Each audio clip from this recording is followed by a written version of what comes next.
Top of the morning from the newsroom of Regional Radio and DeWittDailyNews.com. I'm Seth Lawrence with this expanded local newscast brought to you by Baum Chevrolet Buick in Clinton, your Silverado headquarters in the morning show.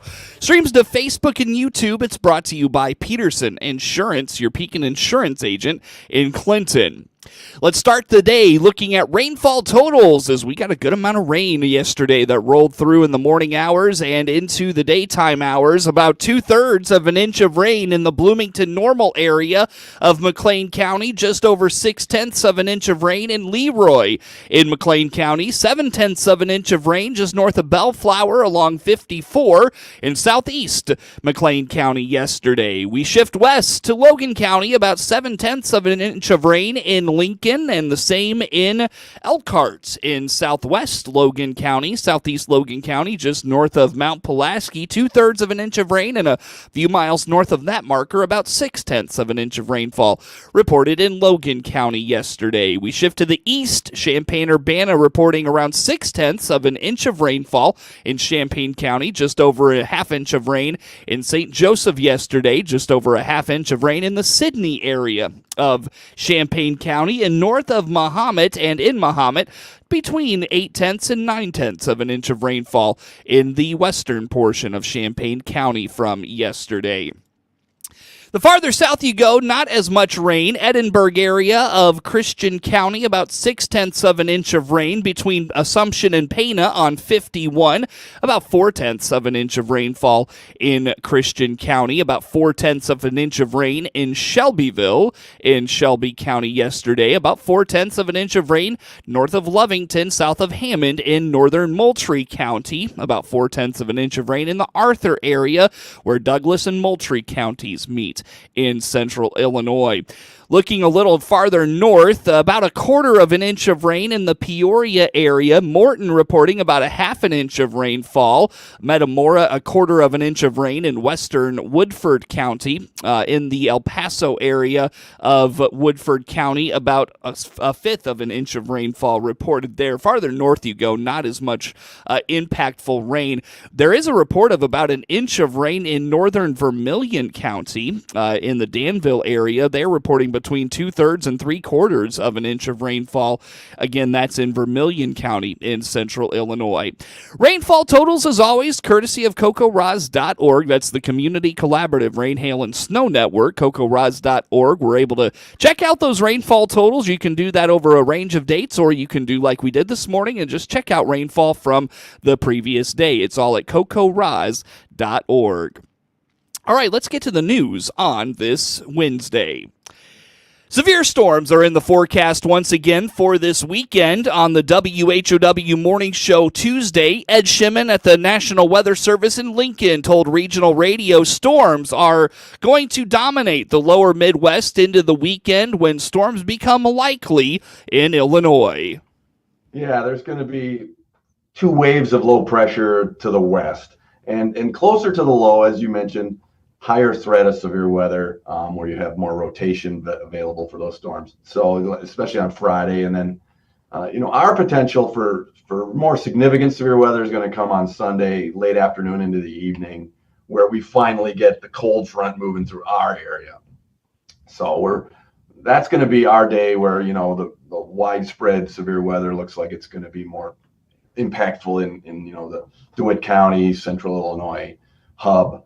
The other days, Saturday and Friday, do have potential, but mainly west of the Illinois River. It looks like it's on Friday, and maybe Saturday is going to be just a marginal, whatever pops up could produce a little bit of gusty wind. But that Sunday front, that's where we're kind of focusing our attention, and potential for all hazards there, hail, wind, and tornadoes. So we've got what's called a trough in the jet stream that's kind of been persistent. There's a blocking pattern, so to speak, where high pressure off the East Coast is kind of holding and bottling up the typical transition of the jet. The jet usually has a trough, and it shifts through the United States with a timed pattern. Well, right now we're kind of stalled out in that pattern, and we're getting a couple of low pressure systems, and actually pretty strong low pressure systems, just kind of riding up the leading edge of that jet stream trough, and then it's going to just give us multiple days of potential severe weather threat.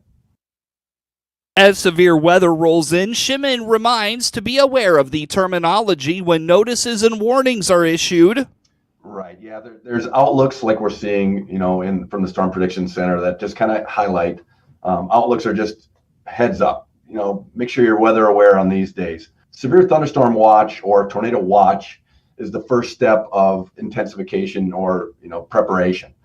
You've got a 6-hour watch. So you got a 6-hour window somewhere in there. You're probably going to see some storms that reach severe levels. You want to really be getting your plan in action and prepare, yourself for when the storms could arrive. And usually in that watch, it'll have some timing graphics, or we'll give that to you, actually, our local office.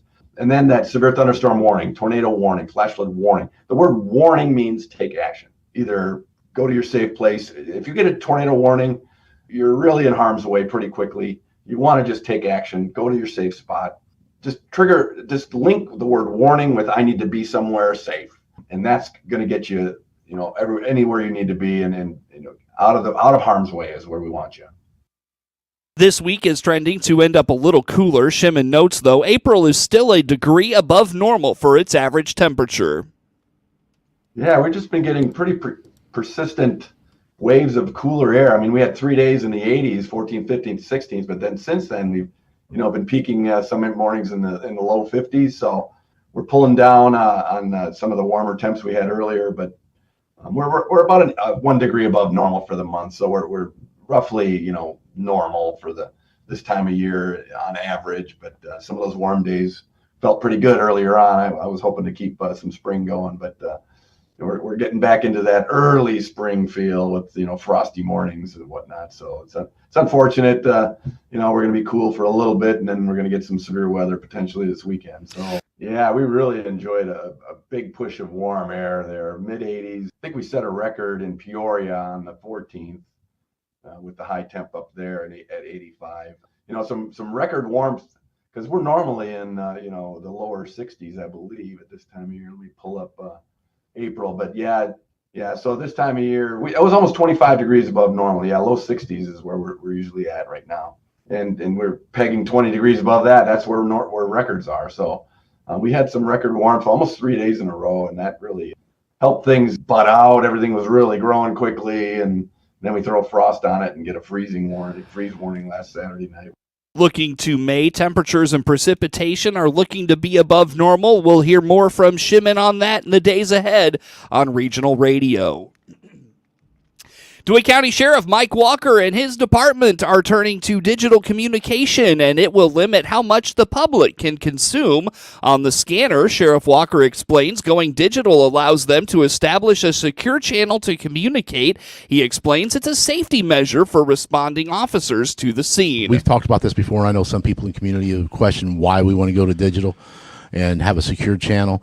It's getting to be a public or an officer safety issue and a public safety issue. We've had several incidents where our deputies or the city police or even Farmer City Police arrived at a residence or something, and either the resident that we're looking for or the neighbors will come out and say, oh yeah, we knew you were coming. Mm-hmm. Now you get a situation that has maybe a domestic or something like that, and they hear that their spouse or whatever is called 911, they're being dispatched on their scanner, that can cause some problems. If it's a serious situation, they can barricade themselves in there, and now, they know we're coming. They can be sitting there waiting for us, and bad things can happen. That's the plan anyway, and that's the reason why. And I know a lot of agencies throughout the state, throughout the nation, are going to that simply because of officer safety. According to Sheriff Walker, the phenomenon of the public listening to scanners has taken on a different level of challenge in 2024. He explains people will listen to the scanners and not only draw conclusions about a situation with incomplete information, but then share that on social media,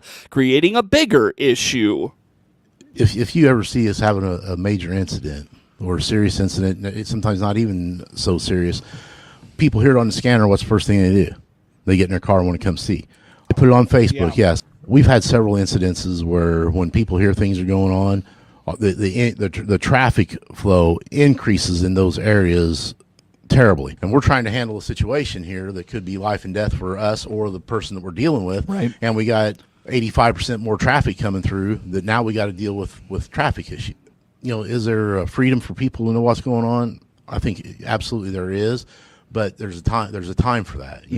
We'll give the information that we can, and a lot of times people hear bits and pieces on the scanner, or they just hear things and decide to make up their own stories. Just like the other morning, the city police department served a search warrant with the assistance of Illinois State Police SWAT team. Somebody put on Facebook, the military was in there after that. Well, no, it wasn't military. It was the Illinois State Police. So when there's when those things happen, a lot of speculation, things like that. Not to mention, if we have a bad traffic accident, people are going by or assuming different things. They hear different things.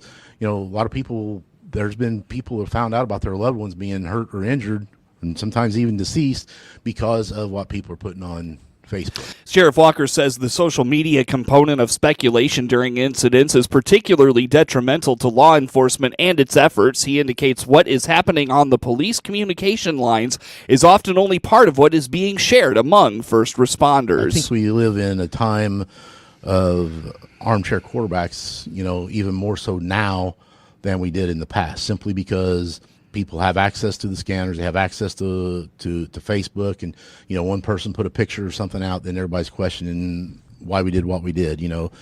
For example, when the Kinney shooting happened, people were questioning why we didn't go directly to that house. People saying, "Oh, that shows you what'll happen in a school shooting, et cetera, et cetera." We're on scene. We have the information. We'd been told different things, and at that point, if we would have went directly to the house, we knew the shooting had stopped.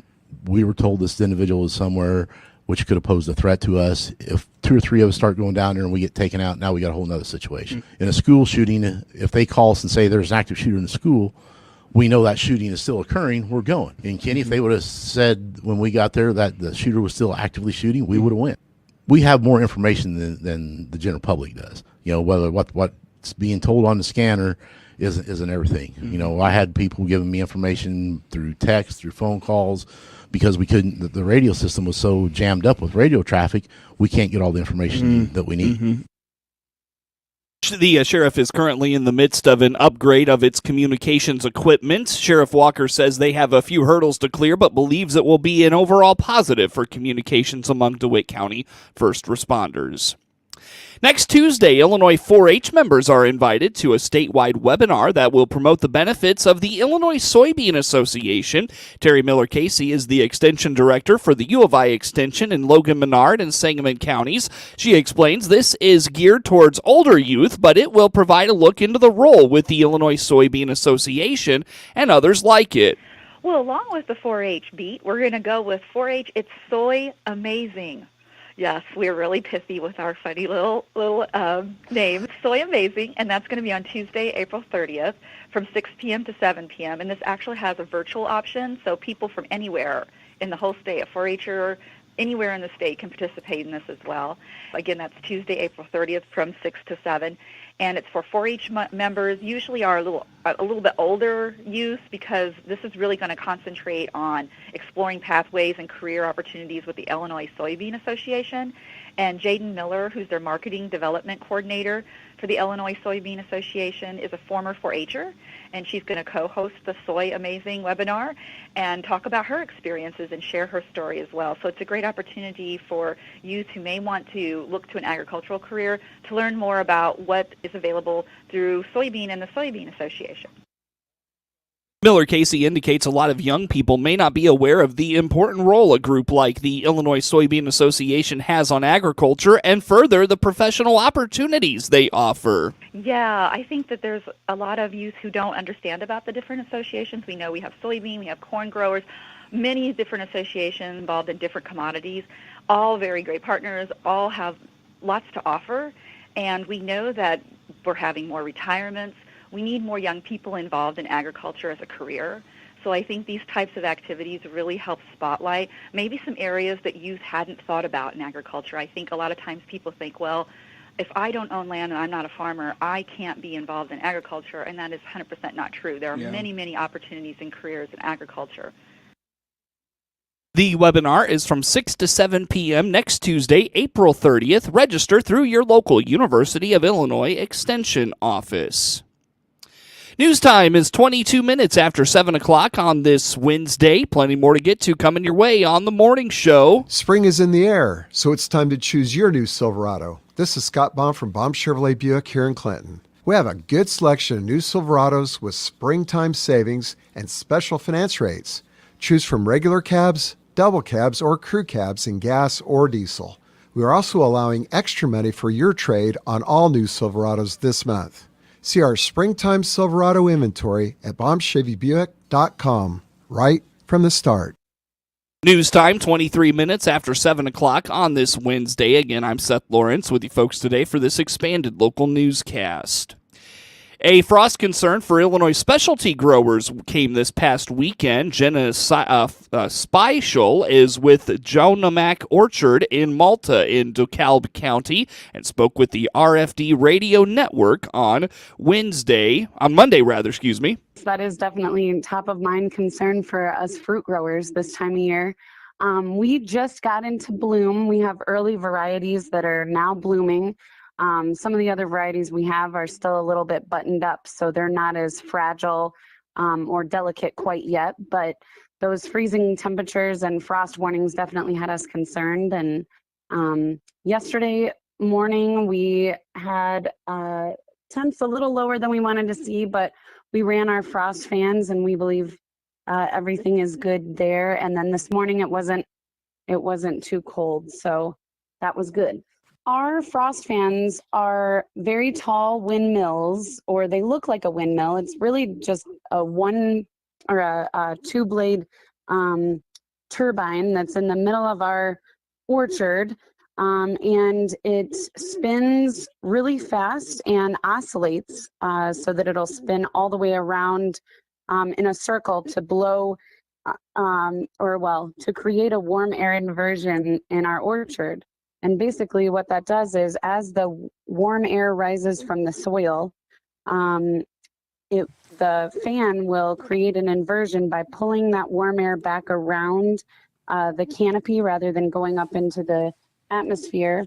And it'll elevate the temperature just a couple of degrees, which for us, 1 to 2 degrees can be all we need to elevate the temperature to avoid frost in our orchards. Speichel also serves as the chairperson of the Illinois Specialty Growers Association. The state's two-tiered pension system might be accruing retirement benefits that break federal law. 14 years ago, the state challenged pension benefits that new employees would earn, but those benefits must be as generous as Social Security. That might not be the case, and a fix for Tier 2 employees might be needed.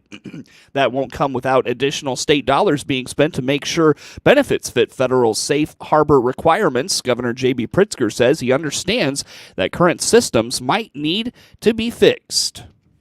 From my perspective, let me just say that we've been going in the right direction. The percent funded of state pensions has gone up since I took office. It will continue that trajectory.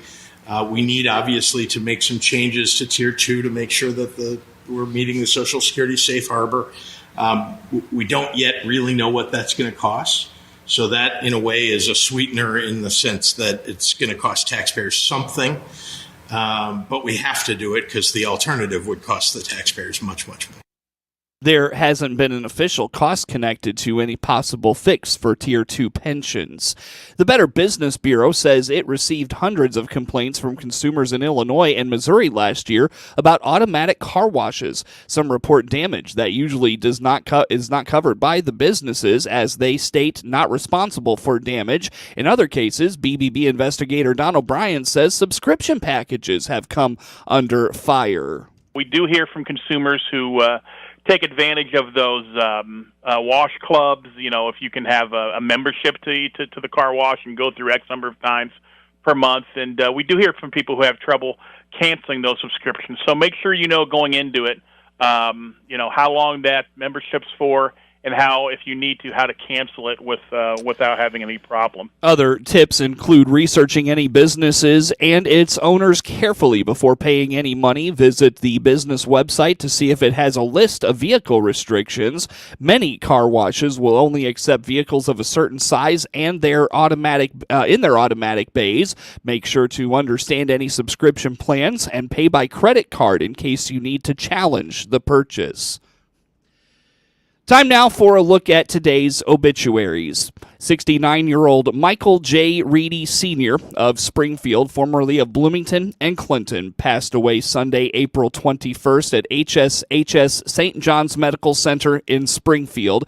Funeral mass for 69-year-old Michael J. Reedy Sr. will be at 10 a.m. Saturday, April 27th at St. Mary's Catholic Church in Bloomington, with Gregory Nelson celebrating. Burial will follow at St. Mary's Cemetery in Bloomington. Visitation will be from 4 to 7 p.m. Friday, April 26th at Carmody Flynn Funeral Home in Bloomington. Memorials may be made to St. Mary's Catholic School of Bloomington or Concerns of Police Survivors. Chief Reedy was a lifelong police officer serving as the chief of police in Chenoa, Wiscasset, Maine, and retired from the Clinton Police Department. News time is 29 minutes after 7 o'clock on this Wednesday. Coverage of news is brought to you by Baum Chevrolet Buick in Clinton, your Silverado headquarters, and the morning show streams to Facebook and YouTube. Brought to you by Peterson Insurance, your Pekin Insurance agent in Clinton. Coming up on 8 o'clock, or rather 7:30, pardon me, on this Wednesday, we have a look at sports coming your way. Next in sports today, we hear from a big leaguer in Chicago. White Sox shortstop Paul DeYoung was able to give us a few minutes of his time this week, and we took advantage talking with the former Illinois State Redbird standout and a draft pick of the St. Louis Cardinals, now playing this season in the south side of Chicago with the White Sox. We hear from Paul DeYoung coming up next. Unfortunately, his Sox continue to struggle. They lose last night in Minnesota. With SRN News, I'm Greg Clugston in Washington.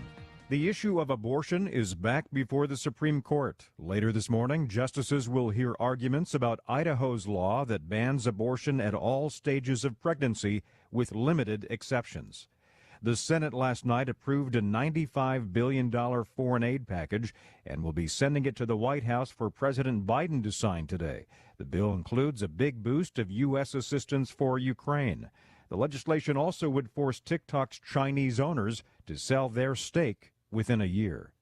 Standoffs between pro-Palestinian student protesters and universities remain tense from coast to coast.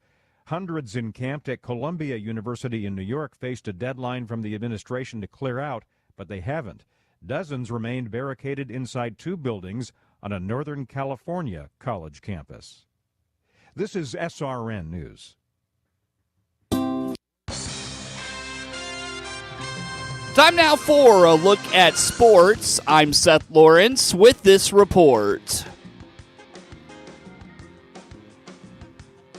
In this segment of sports today, we start our look with an interview we got the opportunity to do with White Sox shortstop Paul DeYoung. Of course, DeYoung played college baseball at Illinois State here in Central Illinois, was drafted by the Cardinals out of college, and played his first handful of big league seasons in St. Louis with the Cardinals, and has since signed with the White Sox on a one-year deal. We got a chance to catch up with him yesterday, thanks to being an affiliate of the White Sox. We'll hear that conversation today in sports.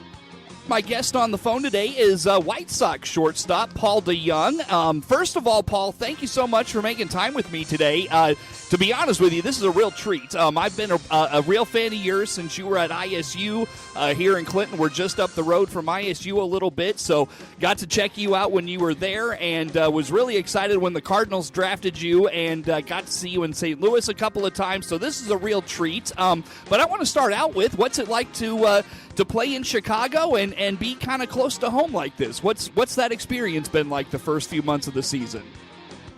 Well, it's been real special for me to go to Illinois State, go to high school, middle school in Illinois, having some family roots in Chicago, and then getting a chance to play big league baseball in the city of Chicago, which was always my favorite road city to go to, and now it's my favorite home city. Yeah. It's a real treat to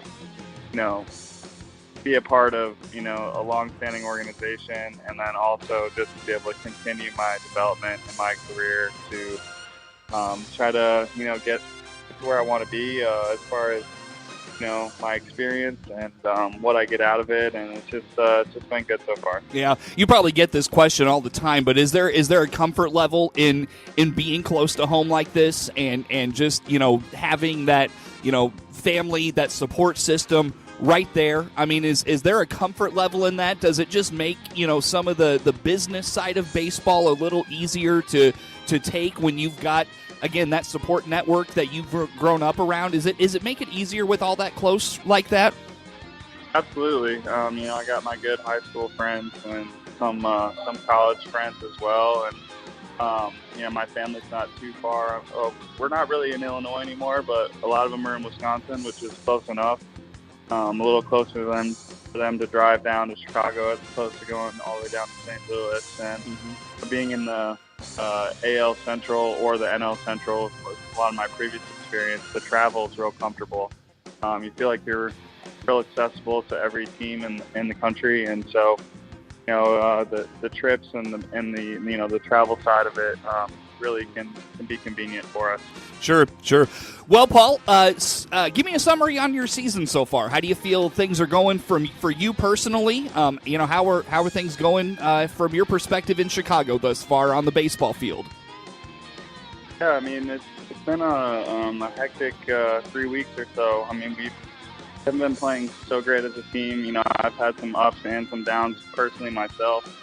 But it's crazy to just think about how much has happened, and it's still not even the end of April. So, I still have a lot of hope for us, and myself included, going forward about us finding our groove and, just having some more fun. And we still got some cold weather games like tonight in Minnesota. It seems like it's pretty cold. So I think we're all still kind of adjusting back into the swing of things of playing every day in a big league stadium, travel, all that stuff it's definitely a shock to the body when you've been in spring training or you've been at home all off season to jump right into this every day. But I think day by day I'm learning more about myself and how to prepare and how to take care of myself so that I'm able to do this for a long time. Mm-hmm. You mentioned the struggles of the team so far. Really has been a struggle. Just kind of speak to the mindset of coming to the ballpark every day, trying to keep a positive attitude, and just going about your business. And you're never as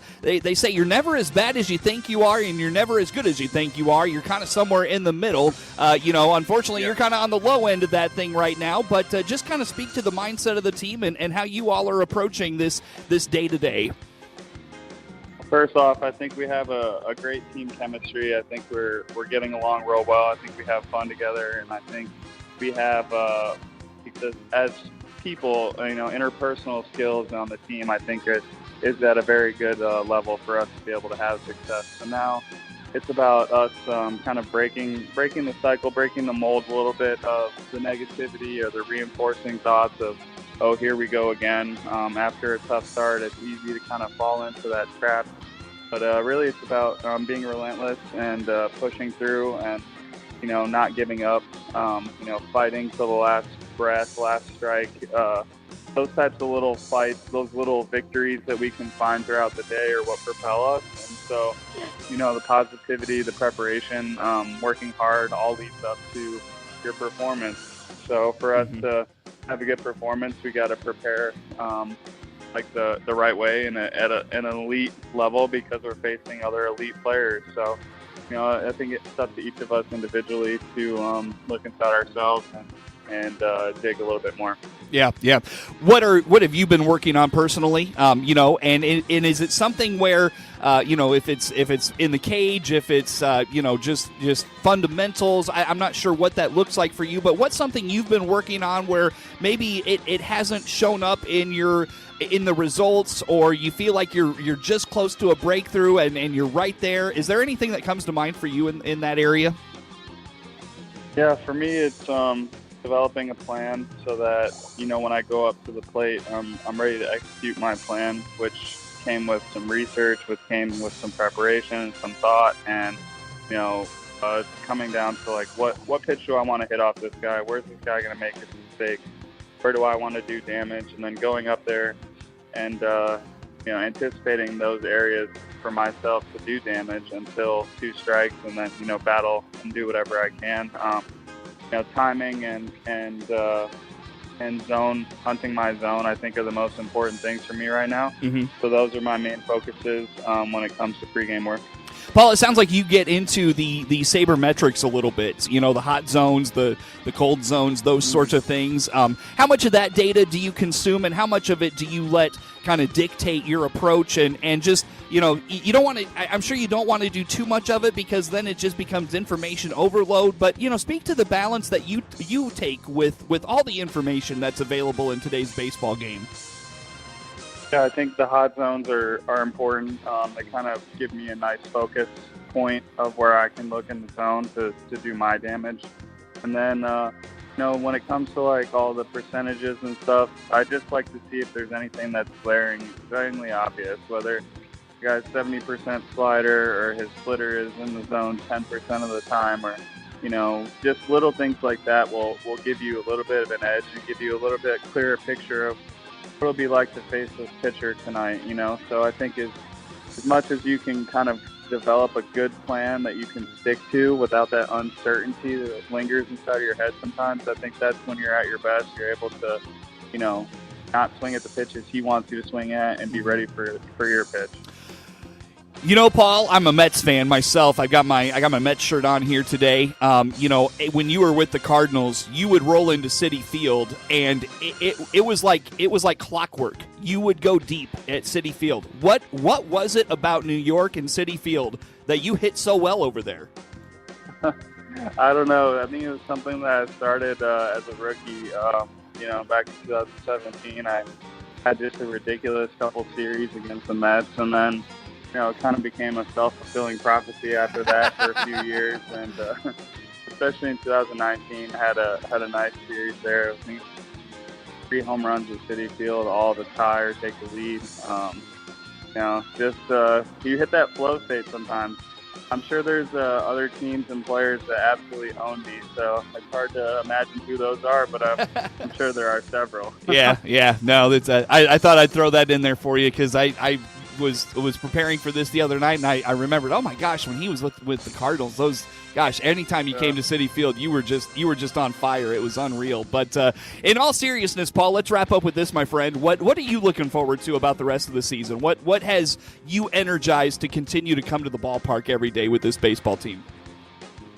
Well, not only my teammates and coaches, but just the love of the game. As my experience and service time grows, I get kind of a deeper appreciation for what it means to play this game for a long time. And, seeing some of the young kids come up and trying to help them like I was helped at the beginning of my career. It's just kind of like a passing the torch. And, I think I have a lot of great moments ahead of me. I think, I'm taking care of my personal work and being the best teammate I can be and just enjoying the camaraderie and the life in the show. And I'm truly thankful and blessed to be able to do this, and I try to remind myself of that as much as I can. Yeah, I can't remember when you officially signed with the Sox, Paul, and if you were in spring training with them very much. I don't remember that, so forgive me if this. I signed right after Thanksgiving. Okay, so you were in spring training the whole time. Was there a young guy that kind of gravitated towards you that you took a liking to, and when he gets to the big leagues, you foresee big things? Is there a young guy that comes to mind in the organization that maybe fans know about, maybe they don't? Is there a guy that comes to mind for you like that? Yeah, there's a few guys. For sure, Colton Montgomery. He's the future shortstop of this team. I know I'm on a 1-year deal, and he's a young kid coming up, so helped him out. Future third baseman Brian Ramos and future first baseman Tim Elko. I mean, just those 3 young guys are a good core group for this White Sox organization, and I did my best to share my experience and wisdom when I saw things in the game, or just thought process about how to play the game at the high level. I can't think of a better way to wrap up the conversation, Paul. That was good stuff. Thank you for making time for us. It was good to have you with us. Yep, thanks for having me on. I appreciate it, and good to hear from somebody in Central Illinois, Redbird Country. Very good, Paul. We appreciate your time. Paul DeYoung is the shortstop of the Chicago White Sox, our guest on the phone today. Once again, many thanks to Chicago White Sox shortstop Paul DeYoung here for taking some time to talk with us here on WHOW. We'll hear the rest of that conversation in our full sports report this morning at 7:30 and 8:15. So stay tuned for that later this morning. Get sports anytime from your computer or mobile device at DeWittDailyNews.com. In a game heard here on WHOW, Alex Kirilloff hit a 2-out game-ending single after Byron Buxton led off the ninth with a tying home run, and the Major League worst Chicago White Sox fell to 3-20 overall with a 6-5 loss to the Minnesota Twins on Tuesday night. Chicago joined Cincinnati in 2022 and Detroit in 2003, as well as the St. Louis Browns from 1936 and the Cleveland Spiders in 1899 as the team to start 3-20. The 1988 Baltimore Orioles began its season 1-22. Bright spots, Eloy Jimenez hit a 3-run homer, and starter Eric Fetty struck out a career-high 11 batters for the White Sox. And the 0-2, he got him swinging on a splitter. That was a great sequence. 2-2, got him looking. Sinker was also right across at the belt. Here's the pitch. He struck him out swinging on a cutter. Called strike 3. The pitch was dropped by Maldonado, but it was right down the middle. Here's the payoff. Swing and a miss. He struck him out again. This time he strikes out. Missed the splitter. Another 2-2. Called strike 3 on a sinker. So he's got 7 strikeouts. The 3-2 got him looking on a fastball. So 8 strikeouts for Fetty. Santana whiffs on a splitter. Swing and a miss. Number 10 for Fetty, so he ties that career best. 3-2 swing and a miss. Strike 3 and a new career high. That's 11 punch-outs. The stretch and the pitch, and Eloy cranks one deep to left. If it's fair, it's gone, and it is a home run. A 3-run blast for Eloy Jimenez. And the White Sox lead 3-1. Boy, that got out in a big-time hurry. Fetty allowed a run on 3 hits, all in the first inning, in his best performance since signing with Chicago in the offseason. The right-hander spent 2023 pitching in South Korea. After his rocky first inning, Fetty retired the next 13 in order. That included 2 strikeouts each in the second, third, fourth, and 5th innings. Chicago sends left-hander Garrett Crochet to the mound to face Minnesota right-hander Joe Ryan when the third of the 4-game set plays tonight right here on WHOW. Mike Tauchman hit his first 2 homers of the season, and the Chicago Cubs took a 5-run first-inning lead in a 7-2 win over Houston Tuesday night that dropped the Astros 10 games under 500 for the first time since 2016.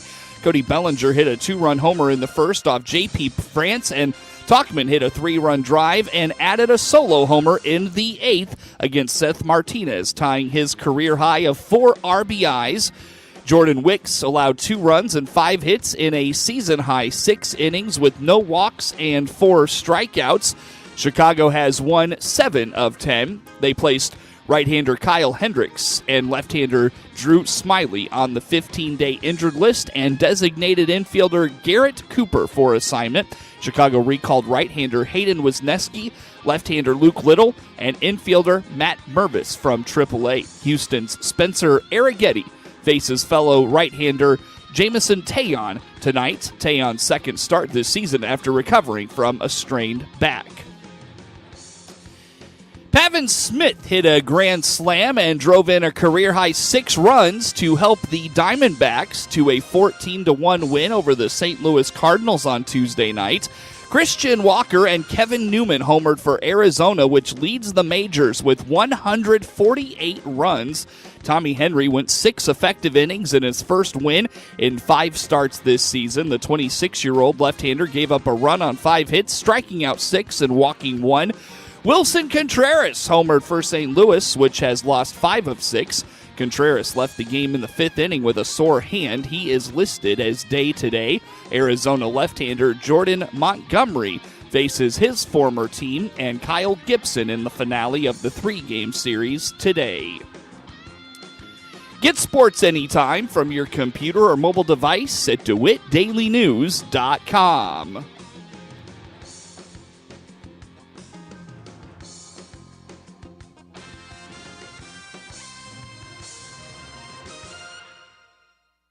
This is staff meteorologist Jennifer Wojcicki with your regional radio forecast.